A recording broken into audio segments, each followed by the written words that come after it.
ശ്രീമദ് ഭഗവത്ഗീത ഗീതാധ്യാനം ശ്ലോകം 1. ഓം പാർത്ഥായ പ്രതിബോധിതാം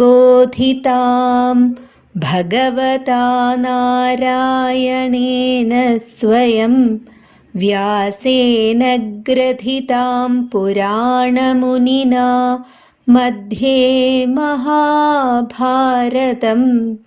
അദ്വൈതാമൃതവർഷിണീം ഭഗവതീം അഷ്ടാദശാധ്യായിനീം Amba ത്വാമനുസന്ദധാമി ഭഗവദ്ഗീതേ ഭവദ്വേഷിണീം.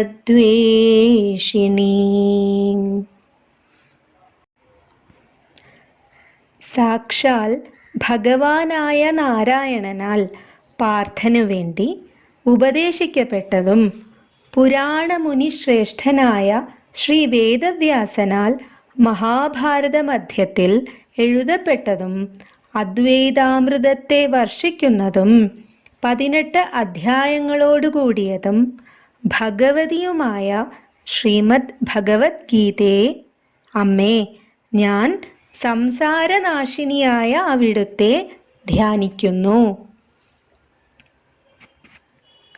The Bhagavad Gita was taught to Arjuna by Lord Narayana himself, and it was written in the middle of the Mahabharata by the sage Vyasa. It is revered as a divine mother, revealing the elixir of Advaita to us. The Bhagavad Gita comprises 18 chapters, each serving as a guide. It is revered for its ability to dispel the illusion of manifestation known as samsara. Meditating on the Bhagavad Gita leads one towards spiritual enlightenment.